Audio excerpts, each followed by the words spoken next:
بتبدأ أحداث الفصل التاني بإن الجنود بيجروا على المستنقعات ويشوفهم راجلين بيتشاجروا مغطيين بالوهل.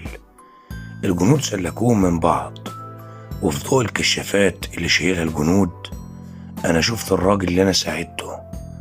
كنت عايز أقول له مش أنا اللي قلت لهم على مكانك، لكن كل اللي قدرت أعمله إن أنا هزيت راسي بالرفض. بص لي بصة غريبة عمري ما هنساها. فجأة قال أنا اللي سرقت الأكل من بيت الحداد الصبح، وبص لجو وقال له آسف، أنا آسف إن أنا أكلت فطيرة اللحم.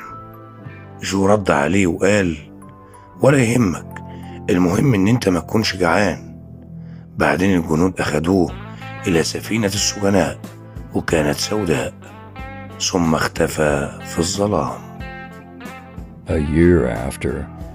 كنت بشتغل كل يوم أساعد الجيران في مهام صغيرة وبسيطة، وبالليل أروح مدرسة القرية.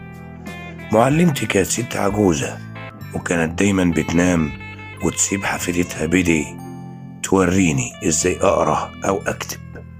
وفي ليلة من الليالي شافني جو جنب المدفأة بمارس مهارة الكتابة. قال لي تعرف يا بيب إنك ذكي وشاطر؟ قلت له هو أنت رحت مدرسة قبل كده؟ قال لي لأ، أبويا ما سمحليش إن أنا أروح مدرسة، لكن أبويا كان راجل طيب علمني الحدادة، وبعد موته قابلت أختك، هي ست جيدة. قلت له أنا سعيد باعتقادك إنها ست جيدة. جو قال أتمنى إنها ما تضربكش، يا ريتها تضربني أنا بدالك، إحنا هنفضل صحاب مش كده يا بيب؟ دخلت مسز جو وقالت لو الولد ده مش هيشكرني النهاردة عمره ما هيشكرني أبدا. الله، أنا بصراحة ما فهمتش هي تقصد إيه. وبعدين قالت إن ميس هافشن عايزة بيب عشان يروح بيتها، لازم يروح وإلا هخليه يشتغل بجد لحد ما يموت من الشغل. هي ست غنية جدا بتعيش في منزل ضخم قديم في المدينة، بس محدش عمره شافها لأنها عمرها ما سابت البيت. جو سأل وقال وهي تعرف بيب منين؟ ردت ميسيس جو وقالت هي ما تعرفوش، لكن العم بامبلتشوك زارها وسألته إذا يعرف ولد يروح البيت عندها ويلعب هناك. الولد هيعمل ثروة إذا راح، الولد ده لازم يجهز نفسه بكرة. تاني يوم لبست أحسن ملابسي وأخذني العم إلى البيت، واستنينا عند البوابة لحد ما فتحت لنا فتاة جميلة، لكن بصراحة كانت مغرورة. دخلتني وما خلتش العم بامبلتشوك يدخل، ومشيت وراها في حديقة غير مرتبة. البيت شكله غير مستخدم وأغلب الأبواب كانت مقفولة. البيت كان ضلمة كله، وطلعنا السلالم بضوء الشموع. وصلنا للباب وقالت لي ادخل. كانت غرفة تغيير الملابس مضاءة بالشموع، الستاير مقفولة وضوء الشمس ما بيدخلش أبدا. ثم شفتها، أغرب سيدة شفتها في حياتي، أو قول أغرب سيدة هشوفها في حياتي.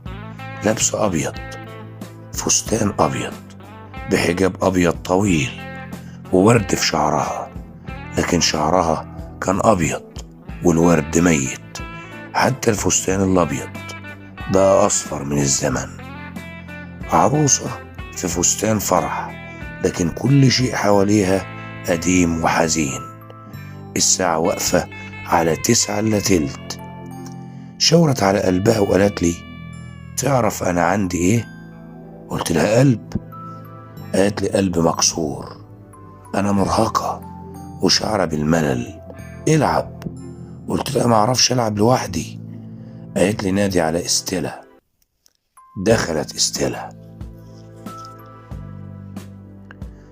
استيلا رفضت تلعب معايا وقالت ده ولد فقير عامل مس هافشم قالت حاجة لإستيلا ما قدرتش أسمعها بوضوح، بس أظن إنها قالت لها أنت كده هتكسري قلبه. لعبت معايا والسيدة هافشم بتشاهد في صمت. فجأة ستيلا قالت ايه الايد الوسخة دي وايه الحذاء القذر ده؟ انا كنت خجلان من نفسي. نادتني مس هافشم وسألتني ايه رأيك في ستيلا؟ قلت لها مغرورة. وايه كمان؟ قلت لها وجميلة. وايه كمان؟ قلت لها وواقعة. لو سمحتي انا عايز امشي من فضلك.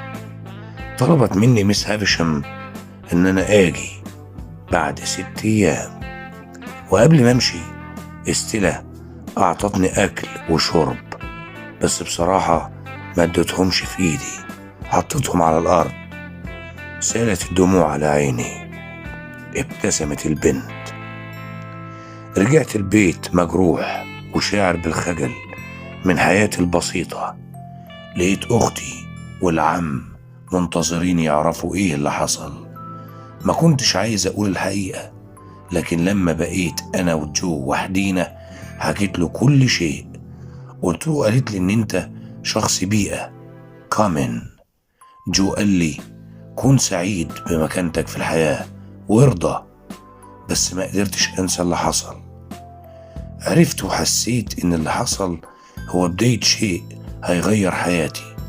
قررت اتعلم باقصى ما استطيع في مدرسة القرية. لو حصلت على تعليم جيد ستيلا هتكون ألطف معايا. وبعد يومين طلبت من بيدي تساعدني أكتر في دروسي، وافقت بسعادة. رغم إن المدرسة كانت صاخبة ومزدحمة، كان نفسي يوم من الأيام أترك حياتي البسيطة وأكون a fine gentleman. وأنا راجع من المدرسة بالليل قابلت جو في الحانة بتاع القرية. كان قاعد مع راجل عمري ما شفته. الراجل بص لي باستغراب. جو قال الجو وحش الليلة، الضباب كثيف، وانت ما تعرفش ان كان موجود سفينة سجناء في المستنقعات. رد الراجل وقال معقول؟